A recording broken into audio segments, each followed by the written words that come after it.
avec un petit retard pittoresque, on va entamer la dernière section de cette journée. Quand j'étais à l'école, c'était très important d'être créatif et j'ai dû lutter pendant de nombreuses années, d'abord à l'école primaire et puis au lycée, pour être créatif. Et finalement, j'ai dû me rabattre vers l'administration. Ça va, mais aujourd'hui, en présence de tant d'esprits créatifs et créateurs, Augustin, Dany, Thierry, et maintenant Delphine, je me suis pris d'une certaine jalousie et j'ai un peu le sens d'avoir raté ma vie, un peu. Des gens qui, à partir de rien, sont capables de créer quelque chose de bien, de drôle, d'intéressant, d'émouvant et quelque chose qui nous engage. C'est le cas de Delphine Piot qui va nous parler dans 30 secondes. Delphine est, on peut dire, mettre deux thèmes sur ce qu'elle fait, sur ses activités, le design et l'engagement, deux thèmes qui normalement ne vont pas ensemble. Elle va vous expliquer comment. Elle a quitté la France pour s'installer au Danemark il y a 5 ans bientôt. Et on peut voir son œuvre, ou une partie de ses œuvres, aujourd'hui même à la place de l'Hôtel de Ville à Copenhague, où il y a une grande exposition sur les travaux pour le nouveau métro.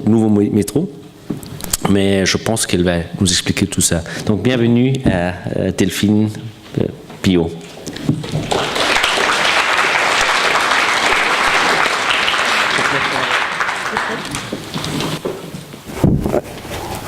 Est-ce que peut-être quelqu'un m'a demandé si on pouvait baisser un petit peu la lumière pour qu'on voit mieux les images? Il paraît que c'était un petit problème. Je le ferai tout de suite. D'accord, super. Donc c'est moi qui vais ouvrir ce chapitre sur l'art visuel et l'engagement. Comme tu disais juste avant, c'est vrai que parfois on pense qu'il n'y a pas forcément un lien entre l'art visuel et l'engagement. Pourtant, il y en a en fait souvent un. Quand on m'a proposé de faire cette conférence, je me suis dit que ça pouvait être justement une façon pour moi de pouvoir expliquer en quoi l'engagement est important dans les arts visuels. Et c'est pour ça que j'ai décidé de vraiment parler plus dans la partie art visuel de ce qu'on appelle les arts appliqués, c'est-à-dire plus l'architecture, peut-être un peu la photo, mais pas forcément tout couvrir, parce qu'il y a une partie où je suis beaucoup moins spécialisée que ça. Donc je m'appelle Delphine Piot, on vous a dit que j'étais donc architecte d'intérieur et designer. Alors architecte d'intérieur, je pense que c'est quelque chose qui est assez facile pour vous de comprendre ce que c'est. C'est principalement des gens qui travaillent avec des plans et qui étudient comment vous fonctionnez dans votre entreprise ou dans votre appartement pour que on puisse créer un intérieur qui vous convienne. Mais je dis aussi que je suis designer. Alors designer, c'est un mot où on peut un peu tout mettre et qui veut tout dire, qui veut rien dire à la fois. Il y a des expressions en français, maintenant on va dire « Oh, qu'est-ce que c'est design ?» Alors bon, qu'est-ce que c'est design? Qu'est-ce que ça veut dire? Est-ce que ça veut dire qu'est-ce que c'est beau? Qu'est-ce que c'est fonctionnel? On ne sait pas vraiment à quoi sert ce mot. Et c'est d'ailleurs pour ça que j'ai décidé de mettre sur ma carte de visite architecte d'intérieur et designer. Ça me permet de mettre derrière le mot designer tout ce qui est l'engagement. Donc c'est pour ça, là je vous ai mis une astérix parce que il n'y a même pas d'explication, c'est tellement long. Quand j'explique aux gens, oui, je suis designer, je ne suis pas comme certains des intervenants avant, designer de produits. Là, on comprend plus facilement ce que c'est. Pour moi, être designer, c'est une façon de pouvoir mettre dans cette case les projets que je fais qui sont en rapport avec l'art et la communication. C'est une façon de communiquer visuellement sur mes idées qui n'ont rien à voir généralement avec l'architecture d'intérieur, même si j'ai fait des études d'architecture d'intérieur.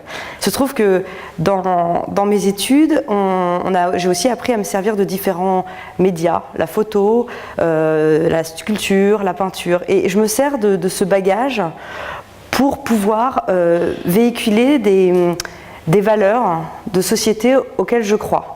c'est quelque chose qui est très important pour moi. C'est l'idée d'avoir un engagement personnel dans tout ce qu'on fait. Au début, après mon baccalauréat, j'ai fait des études de droit en me disant que j'allais pouvoir changer le monde. Parce qu'avec le droit, normalement, on peut défendre, lutter contre les inégalités. Et il se trouve que dès la première année, j'ai appris comment faire pour me faire rembourser les amendes que j'aurais si jamais je me stationnais mal ma voiture. Et ça n'allait pas tout à fait avec l'idée de la société et les valeurs que j'aime défendre. L'idée d'arriver en droit, et tout de suite on nous explique comment tricher, c'était un peu étrange. Donc j'ai décidé d'abandonner le droit pour me tourner vers quelque chose qui est peut-être plus artistique, où je pourrais avoir justement, disons, montrer l'idée de la société que j'ai.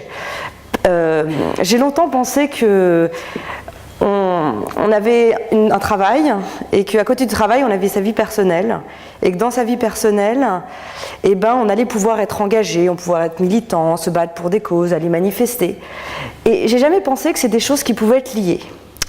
Et il se trouve que dans mes études j'ai rencontré un professeur qui m'a expliqué qui m'a fait réfléchir sur le métier d'architecte d'intérieur, mais au sens plus large, quelqu'un qui est créatif. Qu'est-ce qu'on peut apporter à la société si on a envie d'apporter quelque chose à la société? Et c'est vrai que, étant personnellement engagée dans différentes causes, je trouvais ça important de pouvoir avoir la même démarche dans mon travail. Et la raison pour laquelle je vous parle de ça, c'est parce que du coup je vais vous montrer le premier projet qui a fait que je me suis dit mais oui, être designer c'est génial, on peut tout faire, on peut faire passer des idées, on peut pas forcément influencer mais faire réfléchir les gens. Le rôle du designer pour moi c'est pas d'être moralisateur, c'est juste d'interroger les gens qui se posent des questions sur des choses qui sont peut-être acquises, où ils ont l'habitude de même plus se poser de questions. Et je pense que c'est là où l'art peut avoir un rôle. Et quand je dis art, c'est un petit peu délicat pour moi parce que je ne pense pas du tout être une artiste. C'est pour ça que je pense être une designer, ce qui a un côté peut-être un peu plus technique, mais pour moi, ce n'est pas tout à fait la même chose. Si je peux vous rassurer, ma grand-mère ne comprend toujours pas mon métier. Donc c'est vrai que, voilà, je vais essayer de l'expliquer, mais c'est peut-être un petit peu... vous inquiétez pas si vous ne comprenez pas tout. La raison pour laquelle, je suis désolée pour la qualité de l'image, la raison pour laquelle c'est important pour moi d'être quelqu'un qui est engagé dans des travaux, dans des projets, c'est parce que j'ai envie que l'on change. Pas que l'on change tout, mais je pense que dans une société, on évolue et qu'il faut aller de l'avant. Et j'ai l'impression que, pour moi, le rôle de designer sur différents projet, ça peut être de proposer une façon de changer, de proposer une autre façon de penser et de revenir, comme j'ai dit, sur des acquis en quelque sorte. Alors du coup, voilà le premier projet que j'ai fait. Ça a l'air un peu bizarre, c'est des caddies qui font un cercle. Ça n'a pas vraiment de sens. Sauf que ce projet, c'est une réponse à un appel à idées, Call for ID d'une institution qui s'appelle Storefront for Arts and Architecture. C'est une institution à New York qui est assez active dans le monde créatif, et au moment de tout ce mouvement qui s'appelait Occupy Wall Street, il a demandé à des designers de proposer des façons d'occuper l'espace public. Alors quand on est français, autant vous dire qu'occuper l'espace public, on connaît. C'est généralement toutes les semaines, il y a une manifestation. Je viens de Paris, j'habitais à Nation, l'endroit où toutes les manifestations arrivent. Donc l'occupation de l'espace public, je l'ai vraiment senti pendant toute mon enfance et mes études. Et c'est vrai que réfléchir sur ça, comment on va occuper l'espace public quand on veut manifester ou exprimer son idée, c'est assez intéressant dans le sens où il y a on l'a vu avec le phénomène les parapluies à Hong Kong, c'est des gens qui restent souvent pendant très longtemps dans des espaces. Donc ils ont des tentes, mais ils sont en danger la nuit. Il y a parfois les policiers qui viennent pour démonter les tentes. Donc comment faire? Qu'est-ce qu'on peut proposer en tant que designer, de créatif, pour que les gens puissent justement rester dans l'espace public? Donc voilà, c'était une idée un peu simple. C'était pour les États-Unis, donc on prend un caddie de supermarché, symbole de la société de consommation, on met ses affaires dedans, on se rassemble avec ses amis, on les attache tous ensemble, on est protégé des agressions extérieures, et en même temps, on peut se déplacer avec les caddies. Voilà. C'est bête comme ça, mais finalement, c'est la première idée où je me suis dit « Ah, mais mon travail peut avoir un lien avec l'engagement que j'ai moi personnellement ». Après, l'avantage en plus, c'est que le caddie, c'est gratuit, on ne fait que l'emprunter. Donc, tout colle. Donc voilà, c'est pour ça que je voulais vous montrer ce projet, c'est plus parce que c'était la première entrée pour moi dans le monde donc du travail et de l'engagement en même temps et tout qui était lié, et je trouvais ça assez intéressant. Si on parle de l'engagement, la raison pour laquelle pour moi c'est très important, c'est parce que et ça c'est très personnel, mais bon, vu que c'est moi qui fais la conférence, vous êtes obligé d'entendre mon opinion. Je pense qu'on est dans une société où nous sommes plusieurs individus et pour mieux vivre ensemble, on doit comprendre qui est l'autre. Qui est l'autre, ça veut dire essayer d'être tolérant, essayer de comprendre les cultures différentes. Ça passe par énormément de choses, ça passe par l'éducation qu'on a de nos enfants, ça passe par plein de différents médias. Ça veut aussi dire que quand on entend quelque chose à la télévision, on a le droit d'être choqué. Et je pense que c'est important dans la société d'aujourd'hui d'avoir le droit d'être choqué par certaines choses et surtout de s'exprimer. Au niveau de la façon dont on s'engage, faut savoir que on naît et puis on meurt et après nous ça continue. Donc si chacun s'engage à son niveau et fait des choses qui lui semblent justes, progressivement on peut bâtir une société meilleure pour nos enfants, petits-enfants. Et c'est ça qui m'intéresse, c'est l'idée que en tant que créatif, on peut ensemble arriver à faire que peut-être d'autres personnes se posent la question, remettent en question des acquis et ensemble faire évoluer la société. C'est quelque chose qui pour moi est extrêmement important dans la vie de tous les jours, qu'on peut appliquer à énormément de domaines, pas uniquement aux designers, architectes, etc. Et je pense que c'est quelque chose qui me paraît primordial. Maintenant, c'est vrai que quand beaucoup de gens disent « Ah oui, lui, il fait de l'art engagé ». Alors l'art engagé, c'est quelque chose qui me gêne parfois un petit peu, parce que c'est pas un style, l'art engagé. Genre, on n'est pas en train de faire un style, c'est pas du style baroque, c'est pas l'art engagé, on peut pas faire de l'art engagé. C'est plus que les personnes qui font ce que les gens définissent comme art engagé, souvent c'est juste soit des artistes, soit des professionnels de la création qui eux-mêmes personnellement sont engagés. Et donc leur art et leurs œuvres, ou pas forcément, leurs objets deviennent des objets qui sont engagés. Mais c'est pas un style. Et ça, je pense que c'est très important parce que les gens ont parfois tendance à surfer sur des vagues de ce qui est branché, pas branché. Je pense pas que l'art engagé soit quelque chose de branché. Soit on est engagé, soit on l'est pas, et on n'est pas obligé de l'être. Mais si on décide de l'être, et dans ce cas-là, je pense qu'il faut le faire. Faut faire des choses qui permettent aux gens de réfléchir, pas avoir un côté moralisateur. Je pense que c'est pas forcément très intéressant d'expliquer aux gens vous devez penser ci, vous devez penser ça. Excusez-moi. Oui, l'idée c'est donc de sensibiliser les différentes personnes, de leur faire se poser des questions. Et c'est pour ça que je pensais vous proposer différents thèmes qui moi m'interpellent. Et peut-être voir pas forcément ce que vous en pensez, mais est-ce que vous voyez à quoi je vais faire référence? Moi, c'est des choses qui sont peut-être des futurs projets, je ne sais pas encore. C'est des thèmes qui m'interpellent, m'indignent, me choquent. Je ne sais pas si vous voyez ce à quoi je fais référence. Donc c'est le gaspillage alimentaire. Je ne parle pas de votre frigo où parfois vous avez des choses que vous n'utilisez pas. Je pense plutôt aux supermarchés qui vont jeter des quantités astronomiques excusez-moi, je parle pas très souvent français et c'est la journée de la francophonie. Je vais faire un effort. Oui, qui vont jeter énormément de nourriture et je sais pas, moi quand je vois ça, je suis triste. C'est un problème. Il y a plein de gens qui meurent de faim et on continue à jeter, et en plus on jette pas des choses qui sont périmées, on jette des choses on pourrait les manger, mais au nom de différentes lois, et du coup, ça arrive à la poubelle. Deuxième chose, c'est... Donc en fait, c'est une femme, on dirait pas. Pour moi, c'est plutôt un squelette avec de la peau par-dessus. Mais je sais pas, je pense que l'image de la femme, c'est important.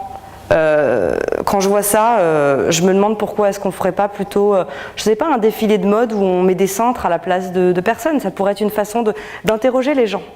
J'ai pas de réponse, c'est juste que peut-être interrogeons-nous sur ce type de thématique. Alors là, je ne veux pas parler du fait qu'on n'a pas le droit de taguer sur les murs.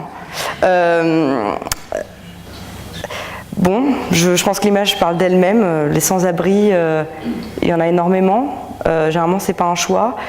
Les offres qu'ils ont ne sont pas forcément très intéressantes. Donc peut-être qu'il y a une solution, on peut trouver des solutions plus pérennes pour aider ces personnes-là, parce qu'on pense toujours que c'est les autres, mais malheureusement, ça l'est pas.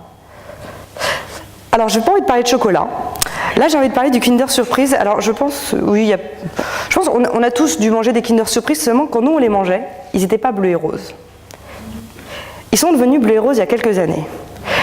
Alors, évidemment, les garçons aiment le bleu, les filles aiment le rose. C'est évident. D'ailleurs, les filles aiment les Barbies, les garçons aiment des jeux de construction. Ça, c'est évident. Donc, quand vous allez dans un endroit vous avez quelqu'un qui va avoir un enfant, vous allez acheter quelque chose de rose parce que c'est une fille, sans y réfléchir. Mais justement, réfléchissons-en. Pourquoi est-ce qu'on va acheter du rose pour les filles? Pourquoi du bleu pour les garçons? Je sais pas. Moi, ça m'intrigue, ça m'interpelle. D'autant qu'en France, il y a eu pas mal de ces derniers temps sur des débats sur le rôle des garçons, le rôle des filles. On a pu entendre beaucoup de choses, comme, je sais pas, les filles sont nées pour être des princesses et être jolies, les garçons sont nés pour ne pas pleurer et être des petits guerriers. Bon, c'est une triste vision de la société en 2015, je trouve. Voilà. Par contre, le chocolat, pas de problème.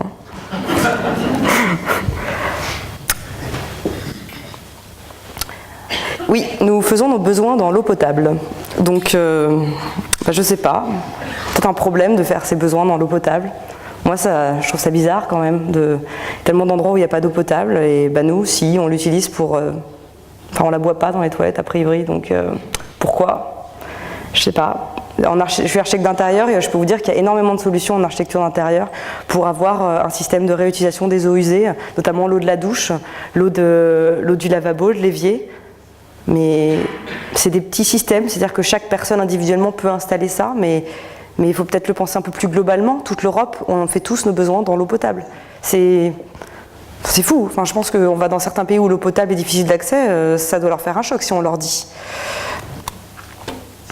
Les enfants, alors là il y a deux aspects, il y a la télévision, parce que c'est ce qu'ils regardent, et puis surtout le rôle des parents dans la malbouffe, comme on dit.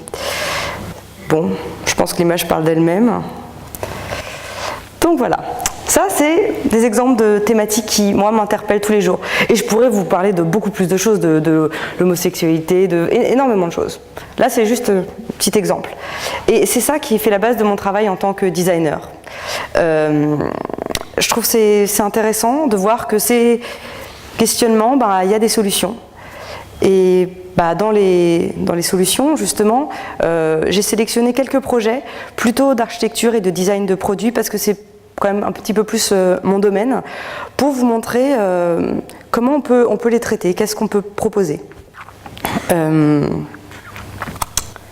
Alors, la première personne dont je vais parler, dont j'ai pas pu trouver de photo à part cette photo collective de très mauvaise qualité, c'est une femme qui s'appelle Alice Constance Austin. C'est une architecte féministe, elle est américaine, et elle a été la première à proposer de l'architecture purement féministe. Si je parle de ça, c'est pas uniquement parce que je suis la seule femme à parler ce soir et que la cause féministe m'intéresse, c'est aussi parce que je pense qu'on peut vraiment changer les choses dans différents domaines.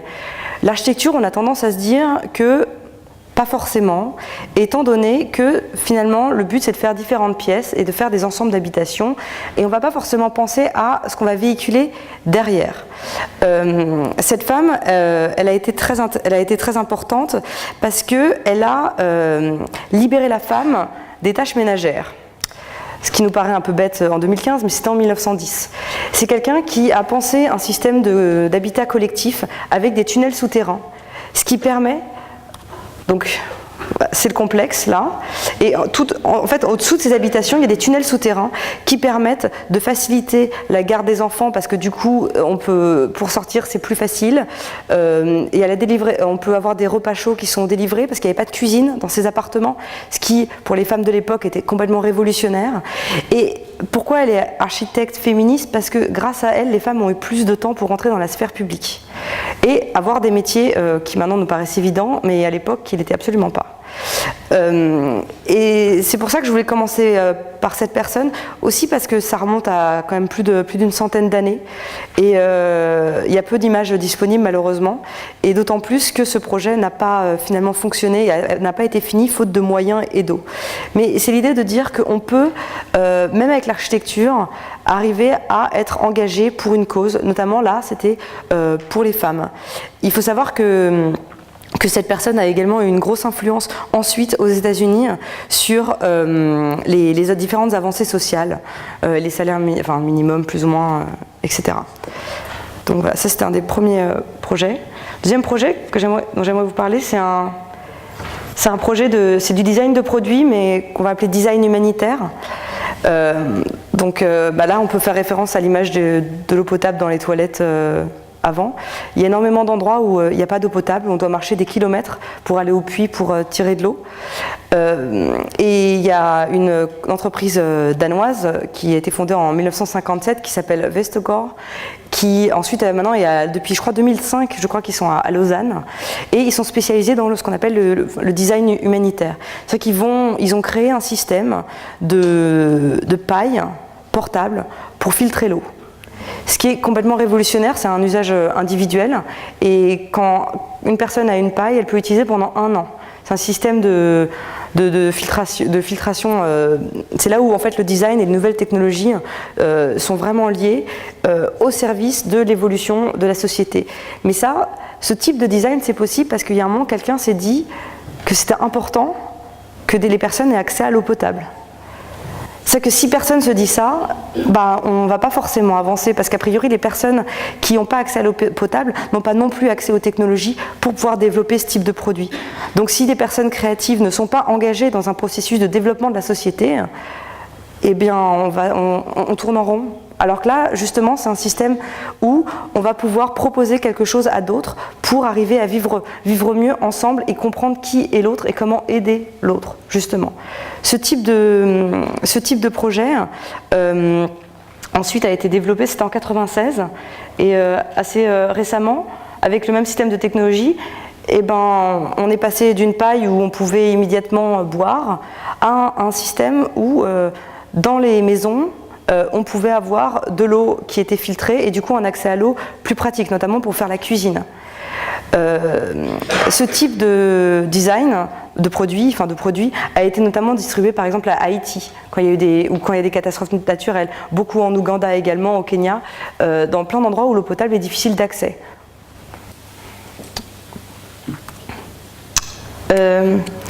Ça, c'est un projet de 5 Design Studios. Ce sont un collectif de designers français qui a décidé que la société de consommation, c'était peut-être bien, mais qu'il fallait que ça s'essoufflait un petit peu, et il y avait peut-être un autre système, même si on aime tous beaucoup Ikea et acheter des meubles, en racheter toujours, peut-être qu'il y a un système où on peut donner une seconde vie à nos produits qui sont handicapés. Là, il manque un pied à cette chaise, et on va réussir à la réparer grâce à un pied supplémentaire. Je trouve que c'est une démarche assez intéressante, c'est-à-dire qu'on crée un produit qui va aller s'adapter à différents types de produits, et toujours sur la chaise, parce qu'on a quand même beaucoup de chaises, on voit beaucoup de chaises qui partent à la décharge. Ils ont créé, si jamais on a un problème d'assise, on lui met un pansement. Donc on va penser nos objets. L'idée, c'est que ça s'adapte à différents modèles de chaises, et c'est surtout une façon de penser l'idée du recyclage. Parce que même si peut-être que vous n'aurez pas ce produit-là chez vous parce que vous n'aimez pas le verre ou je ne sais pas quoi, juste l'idée de voir que ça existe fait qu'on va peut-être s'interroger la prochaine fois qu'on va jeter une chaise. Peut-être qu'on va pas la jeter, mais peut-être qu'on va la donner. Peut-être qu'on va... Je sais pas. Mais l'idée de ces designers, c'est de proposer une solution, mais pas qu'une solution, c'est aussi une réflexion sur le design. et sur un mode de consommation. Et je pense qu'on est toujours dans cette démarche-là de vouloir proposer une réflexion sur quelque chose. Après, c'est à chacun de décider s'il a envie de réfléchir ou non, mais c'est une proposition. Donc voilà. Oups. Ça, c'était donc des exemples qui correspondaient plus à différents types de design engagés, qui, moi, personnellement, m'intéressent et m'interpellent. Et maintenant, j'aimerais vous proposer de parler de deux projets que j'ai faits, qui n'ont rien à voir l'un avec l'autre, qui n'ont rien à voir avec l'architecture d'intérieur, ce qui fait que du coup, quand j'ai expliqué à toujours ma grand-mère que j'allais faire ça, elle m'a dit mais je comprends pas ton métier, vraiment, c'est pas possible, il faut que tu trouves un vrai métier. Donc après c'est toujours plus facile quand on a des visuels de comprendre ce que les gens ont voulu faire, mais expliquer c'est compliqué. Donc il se trouve que je viens de Paris, et Paris est une ville multiculturelle et où il y a beaucoup de diversité. Et où on ne se pose pas la question de la diversité. C'est quelque chose qui, enfin en tout cas, dans les gens que je connais, on ne se pose pas la question. C'est comme ça, à partir du moment où quelqu'un parle français, il est français, il ne vient pas forcément d'ailleurs. Ce qui n'est pas forcément mon expérience au Danemark. Au début, je ne me rendais pas tout à fait compte, et puis en arrivant au Danemark, j'ai commencé à apprendre le danois et à me rendre compte qu'il y avait des façons dont les personnes se définissaient qui m'ont un petit peu surprise, qui m'ont un petit peu parfois choquée, et je ne comprenais pas ce terme, par exemple, qui est utilisé en danois, où on dit nydanske, ça veut dire nouveau danois, ou etnisk dansk. C'est quelque chose qui pour moi a été presque un peu douloureux à entendre. Et en fait non, c'est pas presque douloureux, c'était douloureux. C'était douloureux, tout ça rajouté au peut-être parfois une idée de si quelqu'un ressemble à quelqu'un venant du Moyen-Orient, et ben du coup peut-être que cette personne a des origines qui vont faire que en fait il est musulman. Alors quand on connaît l'histoire, y a plein de gens qui ne sont pas musulmans, en Syrie par exemple, au Liban. Et c'est vrai que c'est des façons de parler qui m'ont un peu choquée, qui m'ont interpellée. Je me suis dit quand même, arriver à dire ça de quelqu'un en ne voyant que sa tête, alors que pour moi la religion, en tout cas dans mon éducation, c'est quelque chose d'extrêmement privé.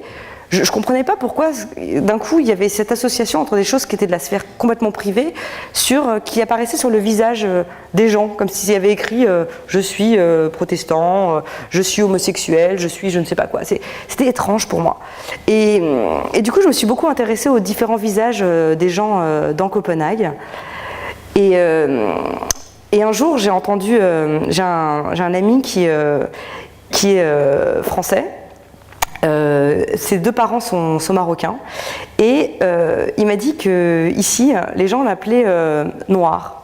Alors moi ça m'amuse parce qu'en fait on a la même couleur de peau. Donc moi je serai toujours blanche, même si en fait si on parle, ça c'est blanc. Donc vous voyez, ma couleur de peau c'est pas tout à fait ça quand même. Heureusement d'ailleurs. Et d'un terme extrêmement, et c'est là où le visuel m'intéresse, c'est que je ne suis pas là pour expliquer qu'on est blanc ou on est noir, parce qu'en fait pour moi, si je parle d'un point de vue juste artistique, ça c'est la couleur blanche et la couleur noire, c'est ça. Donc personne n'a cette couleur-là. Et c'est ça qui m'a intéressée dans les discussions sur la diversité à Copenhague. Et je me suis dit que j'allais faire un projet en posant la question de qui est blanc et qui est noir. Donc ça s'appelle Who's Black, Who's White. L'idée étant, la réponse étant évidente pour moi, c'est que ayant pris des photos de pas mal de personnes et les ayant passées en noir et blanc, personne n'est blanc, personne n'est noir. On est tous gris. Alors on est gris clair, on est gris foncé, on est gris moyen, on est plein de sortes de gris. S'il n'y avait pas eu ce livre, je dirais beaucoup de nuances de gris, mais maintenant ça prête à confusion, donc je préfère dire différentes sortes de gris. Donc voilà, nous sommes tous gris. Et c'est vrai que visuellement, ça apparaît beaucoup plus évident. Parce que si on écrit en blanc sur un panneau noir, avec du vrai blanc, du blanc au sens où la couleur fait 0, 0, 0, 0, parce que c'est comme ça qu'on imprime, et la couleur noire fait 100, 100, 100, 100, on se rend bien compte que personne n'est blanc, personne n'est noir, nous sommes gris, différents gris. Et l'idée a été, donc là ce que vous voyez c'est l'exposition telle qu'elle est actuellement, c'est une photographie qui a été prise par Chine Baudin. Et ce qui est intéressant pour moi, c'est de créer un dégradé de couleurs de peau. J'ai pris 30 personnes différentes avec des couleurs de peau, des tons de peau différents. Et j'ai fait un dégradé de ces 30 personnes le long d'un mur qui est donc, comme je l'ai dit juste avant, un des endroits où le métro était construit, est en train d'être construit.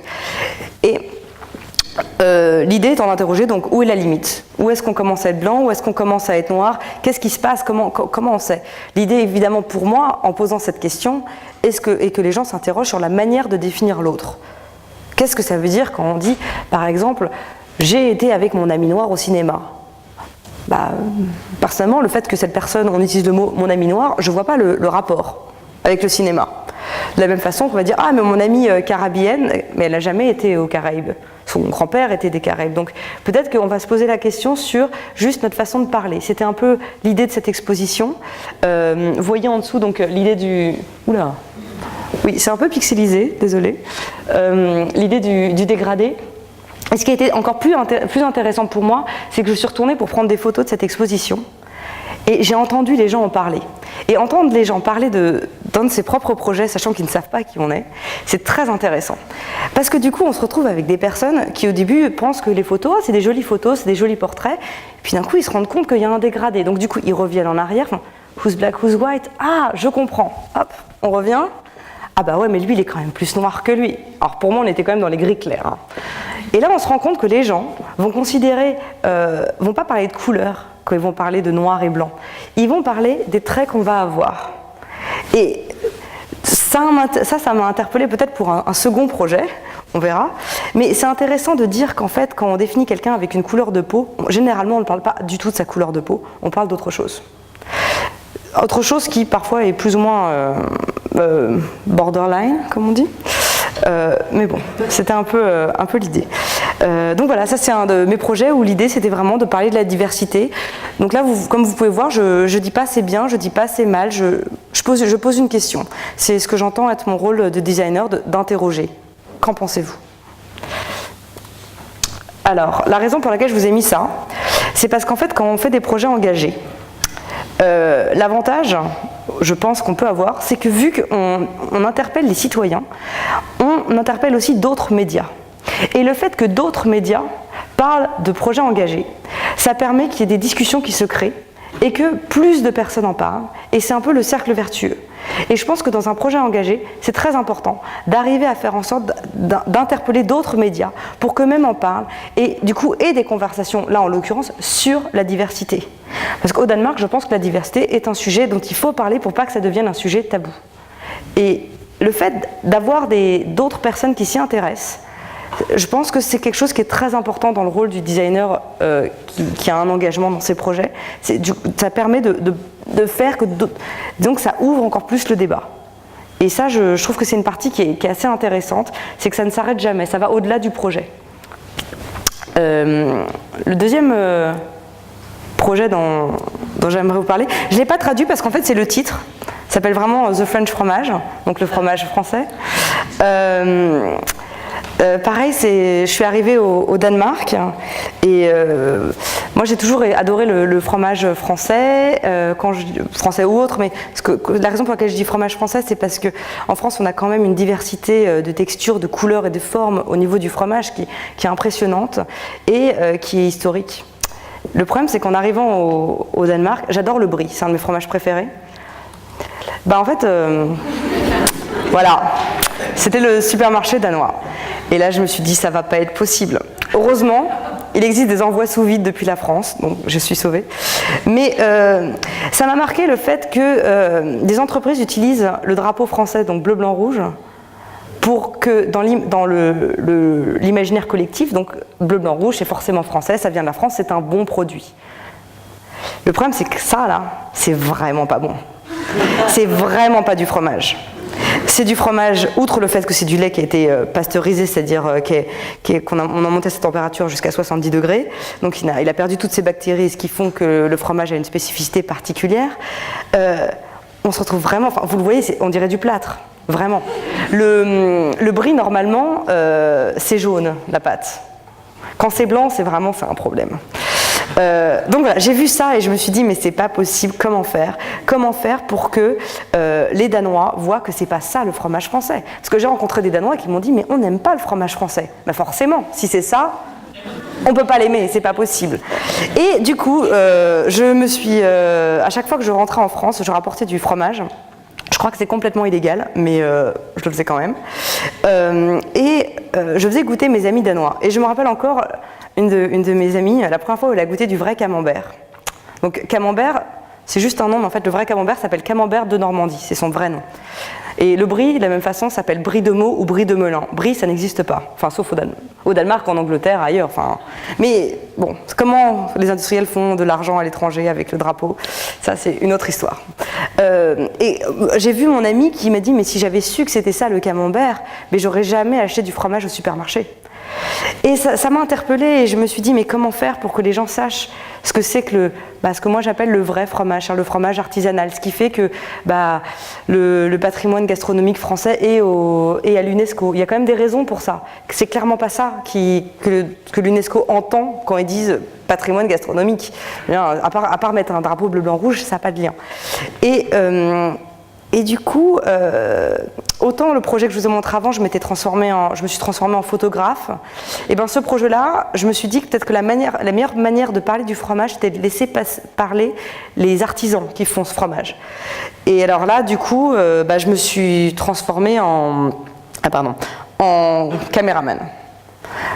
C'est pour ça que j'en reviens à la petite astérix derrière le designer, quand je suis designer, ça veut dire ça en fait. C'est-à-dire que j'ai des idées, mais qu'après je mets différentes casquettes, j'utilise différents médias. Un jour je suis photographe, un jour je suis caméraman. Ce qui englobe tout ça, c'est juste l'engagement pour peut-être des valeurs dans une société. Et donc je me suis transformée en caméraman, et avec un ami qui s'appelle Paul Pajot, qui est graphiste, on a fait pendant 3 mois, l'été dernier, le tour de toutes les régions de France où il y a du fromage. Je dis toutes parce qu'il y a certaines régions où il y a moins de fromage que d'autres. Mais bon, on a tous les deux pris 6 kilos. Enfin lui, je crois qu'il en a pris que 2, mais bon, moi ça fait 6, parce que le fromage c'est quand même pas très très bon pour la santé quand on ne mange que ça. Mais bon, c'était très bon, très intéressant. Et on a parlé avec ces professionnels. Ce qui est intéressant quand on fait un projet comme ça, c'est qu'on voit qu'il y a énormément de personnes qui sont intéressées. Mais les personnes qui pourraient acheter ce type de projet sont beaucoup moins intéressées. Pour une raison très simple, c'est qu'il y a un lobby très important de l'industrie laitière en France. Et pour cause. Mais c'est là où l'engagement est intéressant, c'est qu'on se rend compte que quand on est engagé soi-même pour des causes, par exemple la défense du fromage au lait cru, eh bien il y a d'autres gens qui le sont aussi. Et il existe depuis quelques années quelque chose qui s'appelle le crowdfunding. Alors en français, je dirais que ça s'appelle la levée de fonds par le peuple, quelque chose comme ça. L'idée, c'est que chaque citoyen peut donner de l'argent pour soutenir un projet. Et ça permet aux designers, aux créatifs, à toutes les personnes que ça intéresse, de pouvoir proposer un projet et de voir 2 choses. Premièrement, si le projet est intéressant, parce qu'évidemment, si personne ne donne de l'argent, a priori, c'est que c'est pas très intéressant, donc autant laisser tomber. Deuxièmement, à récupérer de l'argent pour faire le projet. Maintenant, là vous voyez bien, 4 500 € sur 3 mois, clairement, on ne s'est pas payé, c'est évident. Ça nous a permis de juste rembourser des frais. Mais c'est très important, parce que du coup, en faisant ça, on engage avec nous d'autres personnes qui sont d'accord avec nous, qui vont nous soutenir. On avait notre adresse email disponible, ils nous envoyaient des emails de soutien. Et ça, c'est génial, parce qu'on se retrouve avec sa petite idée de dire « Ah, le fromage français, quand même, il faut le soutenir », et voir qu'en fait, il y a énormément de gens qui sont d'accord. Et ça fait un phénomène de groupe, de personnes qui n'oseraient peut-être pas prendre la parole, mais qui, en voyant ce type de projet, se disent « mais oui, il faut changer ». Et donc, du coup, vont envoyer un mail à leurs copains, à leurs copains. Il y en a un qui va donner 5 €, un qui va donner 10 €. Et en échange, ils auront des contreparties, généralement assez sympas d'ailleurs. Parce qu'on a quand même fait des bonnes contreparties, notamment des photos de fromage un peu bizarres, genre ce que vous voyez là. Mais l'idée, c'est que quand on parle de l'engagement dans les arts visuels, ce qui est intéressant, c'est que les professionnels, les créatifs sont engagés, mais du coup, ils engagent aussi d'autres gens. De la même façon dont je vous parlais des médias juste avant, là, c'est à peu près le même principe. C'est-à-dire que les gens vont s'engager avec vous. Et je pense que ça, c'est très important. C'est un signe, continue. C'est un signe, d'accord. J'ai fini. Alors du coup, je voulais juste vous montrer la bande-annonce de ce documentaire. J'ai le temps ou pas? Je suis pas obligée. Oui? Oui. Vous êtes chez vous. Il me semble. Nous défendons tous la même valeur, je pense, c'est la valeur du produit, qui n'a de valeur que par rapport aux hommes qui travaillent derrière. C'est parfait. C'est fini là. C'est parfait. Par sa diversité de couleurs, de formes et de goûts, le fromage nous fait voyager à travers les terroirs de France. Nous devons cette richesse à l'engagement quotidien des professionnels du fromage, qui jouent un rôle souvent méconnu dans la préservation de notre patrimoine gastronomique. La richesse d'un monde globalisé se situe aussi dans son modèle alimentaire, ses savoir-faire et ses territoires. Les produits industriels coûtent très cher. Ils ont une valeur nutritionnelle très faible. On manger un bon pain de campagne ou un pain complet, on va en manger beaucoup moins, mais au niveau valeur nutritive, on sera tout à fait rassasié.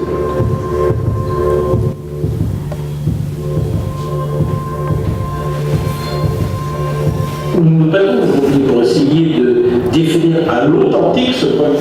Si c'est un fromage de lait cru, de fabriquer au lait cru, mais gardons la tradition.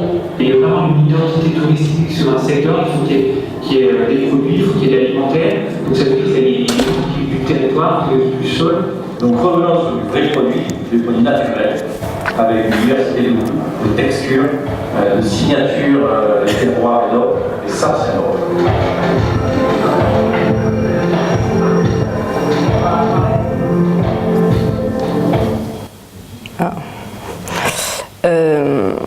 Oui, donc voilà, là l'idée c'est vraiment c'est un teaser pour essayer de montrer aux gens ce qu'on voulait faire et l'intérêt de ça marche plus. C'est pour moi. Non, j'ai plus le droit. Bref, donc l'intérêt de ouais, mais ça double cliquer. Ouais, je sais pas. Bref, c'est pas grave. Tant pis. Oui, donc là, ce que je voulais dire, c'est que l'intérêt de ce type de projet, c'est que même si, que du coup, on engage d'autres personnes qui vont en parler, et après, ça peut être des projets qui juste font parler du fromage de plus en plus, parce que évidemment, après, nous, on a eu des articles de journaux qui font que des personnes se sont intéressées, et l'important, c'est pas qu'ils s'intéressent à nous, c'est qu'ils s'intéressent à la cause qu'on défend. J'espère que du coup vous aurez un peu plus compris ce que je mets derrière l'astérix du mot designer, quand je vous disais que je suis designer. Et j'aimerais juste peut-être finir par une citation. C'est une citation qui, je trouve, explique bien peut-être ma vision du design engagé. C'est une citation de Stéphane Hessel, qui est diplomate, écrivain et qui était un ancien résistant français. Il a écrit un petit manifeste qui s'appelle « Indignez-vous », qui, je crois, est devenu un best-seller en France. Et ce qu'il dit, c'est « Je vous souhaite à tous, à chacun d'entre vous, d'avoir votre motif d'indignation. C'est précieux. Quand quelque chose vous indigne, alors on devient militant, fort et engagé. On rejoint le courant de l'histoire. Et le grand courant de l'histoire doit se poursuivre grâce à chacun. » Voilà, merci.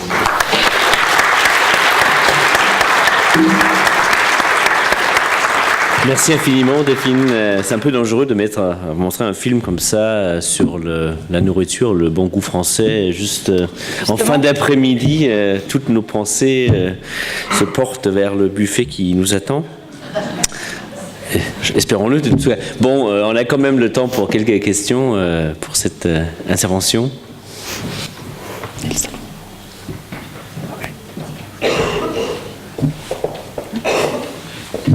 Oui, par là-haut.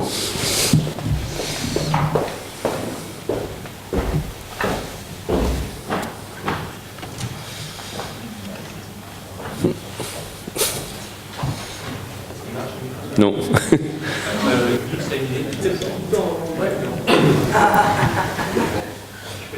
Vous pouvez essayer en parlant un peu fort.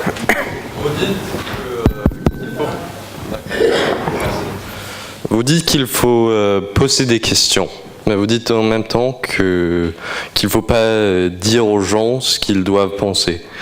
Donc, comment être sûr qu'on ne pose pas une question et ensuite tout le monde va se dire les femmes on ne l'aime pas alors elles restent à la cuisine et bon on continue. Vous avez des buts mais en même temps vous ne voulez pas demander aux gens de penser d'une certaine manière.